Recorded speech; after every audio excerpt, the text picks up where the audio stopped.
नमस्कार, स्वागत है आप सभी को। आज की विषय है तुलसीदास जी की श्री राम जी से भेंट। काशी में एक जगह पर तुलसीदास रोज रामचरितमानस को गाते थे। वो जगह थी अस्सी घाट। उनकी कथा को बहुत सारे भक्त सुनने आते थे, लेकिन एक बार गोस्वामी प्राप्त काल शौच करके आ रहे थे तो कोई एक प्रेत से इनका मिलन हुआ। उस प्रेत ने प्रसन्न होकर गोस्वामी जी को कहा कि मैं आपको कुछ देना चाहता हूँ। आपने जो शौच के बचे हुए जल से जो सिंचन किया है, मैं तृप्त हुआ हूँ। मैं आपको कुछ देना चाहता हूँ। गोस्वामी जी बोले, भैया, हमारे मन में तो केवल एक ही चाह है कि ठाकुर जी का दर्शन हमें हो जाए। राम की कथा तो हमने लिख दी है, गा दी है, पर दर्शन अभी तक साक्षात नहीं हुआ है। हृदय में तो होता है पर साक्षात नहीं होता। यदि दर्शन हो जाए तो बस बड़ी कृपा होगी। उस प्रेत ने कहा कि महाराज, मैं यदि दर्शन करवा सकता तो मैं अब तक मुक्त न हो जाता।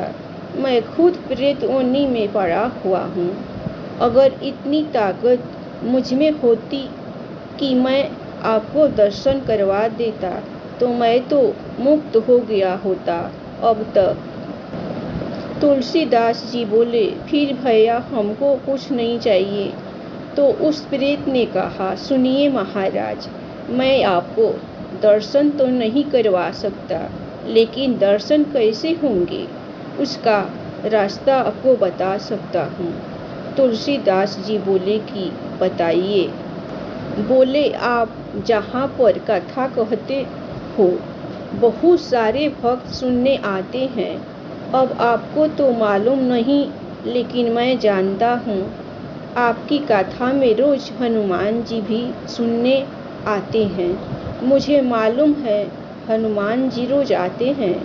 बोले, कहाँ बैठते हैं? बताया कि सबसे पीछे कंबल ओढ़कर एक दीनहीन एक कौड़ी के स्वरूप में व्यक्ति बैठता है, और जहाँ जूट चप्पल लोग उतारते हैं वहाँ घर पर बैठते हैं। उनके पैर पकड़ लेना, वो हनुमान जी ही हैं। गोस्वामी जी बड़े खुश हुए हैं। आज जब कथा हुई है, गोस्वामी जी की नज़र उसी व्यक्ति पर है कि वो कब आएंगे। और जैसे ही वो व्यक्ति आकर बैठे, पीछे तो गोस्वामी जी आज अपने आसन से कूद पड़े हैं और दौड़ पड़े, जाकर चरणों में गिर गए हैं।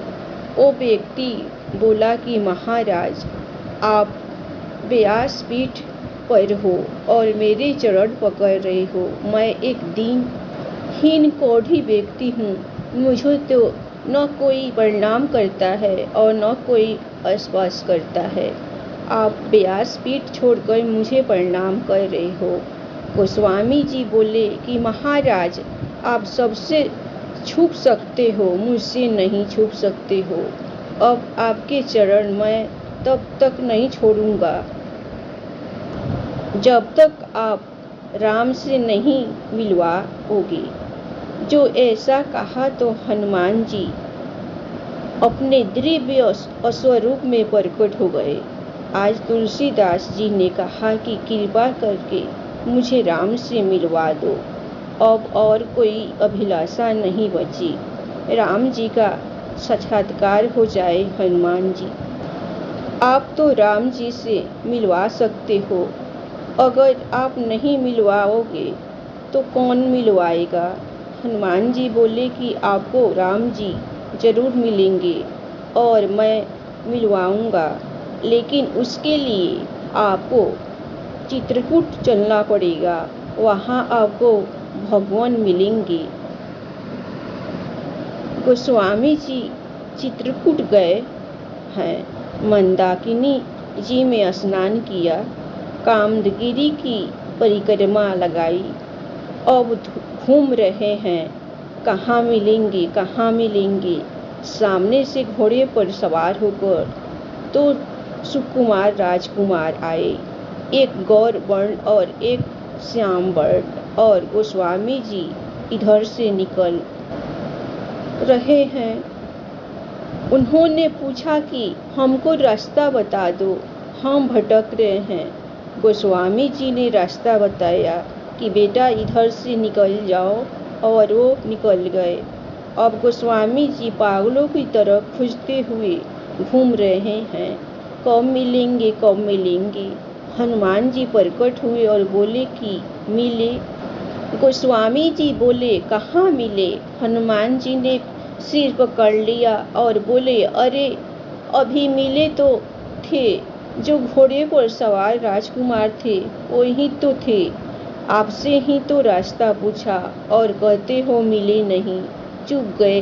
और एक गलती हम सब करते हैं, न जाने कितनी बार भगवान हमारे सामने आए होंगे और हम पहचान नहीं पाए। कितनी बार वो सामने खड़े हो जाते हैं, हम पहचान नहीं पाते। न जाने वो किस रूप में आ जाए। गोस्वामी जी कहते हैं हनुमान जी आज बहुत बड़ी गलती हो गई, फिर कृपा करवाओ, फिर मिलवाओ। हनुमान जी बोले कि थोड़ा धैर्य रखो, एक बार और फिर मिलेंगे। गोस्वामी जी बैठे हैं, मंदाकिनी के तट पर स्नान करके बैठे हैं। स्नान करके घाट पर चंदन पीस रहे हैं, मगन हैं और गा रहे हैं श्री राम जय जय राम। हृदय में एक ही लगन है कि भगवान कब आएंगे और ठाकुर जी एक बार फिर से कृपा करते हैं। ठाकुर जी आ गए और कहते हैं बाबा बाबा, चंदन तो आपने बहुत प्यारा घिसा है, थोड़ा सा चंदन हमें दे दो, लगा दो। गोस्वामी जी को लगा कि कोई बालक होगा। चंदन घिसते देखा तो आ गया, तो तुरंत लेकर चंदन ठाकुर जी को दिया और ठाकुर जी लगाने लगे। हनुमान जी महाराज समझ गए कि आज बाबा फिर चुके जा रहे हैं, आज ठाकुर जी फिर से इनके हाथ से निकल रहे हैं। हनुमान जी तोता बनकर आ गए शुक्र रूप में और घोषणा कर दी कि चित्रकूट के घाट पर भई संतन की भीड़, तुलसीदास चंदन पीसे घिसे, तिलक देत रघुवीर। हनुमान जी ने घोषणा कर दी कि अब मत चूक जाना, आज जो आपसे चंदन ग्रहण कर रहे हैं ये साक्षात रघुनाथ है। और जो ये बाणी गोस्वामी जी के कान में पड़ी तो गोस्वामी जी चरणों में गिर गए। ठाकुर जी को चंदन लगा रहे थे। बोले प्रभु अब आपको नहीं छोड़ूंगा। जैसे ही पहचाना तो प्रभु अपने दिव्य रूप में प्रकट हो गए हैं और बस वो झलक ठाकुर जी को दिखाई दी है। ठाकुर जी अंत ध्यान हो गए और वो झलक आँखों में बस गई। हृदय तक उतरकर फिर कोई अभिलाषा जीवन में नहीं रही है। परम शांति, परम आनंद जीवन में आ गया। ठाकुर जी के मिलने से आराम की तलब है तो एक काम कर ले, आराम की शरण में और राम नाम कर ले। और इस तरह से आज तुलसीदास जी का राम से मिलन हनुमान जी ने करवाया है। जय सिया राम, जय श्री राम, जय राम, जय जय राम। धन्यवाद। कहानी आप लोगों को पसंद आए तो आप लोग एक लाइक सब्सक्राइब दिल खोलकर प्रभु राम और तुलसीदास जी के लिए और हनुमान जी के लिए ज़रूर कीजिएगा। हमेशा खुश रहिए, अपना ख्याल रखिए। हर रोज़ मेरी चैनल पर नई कहानी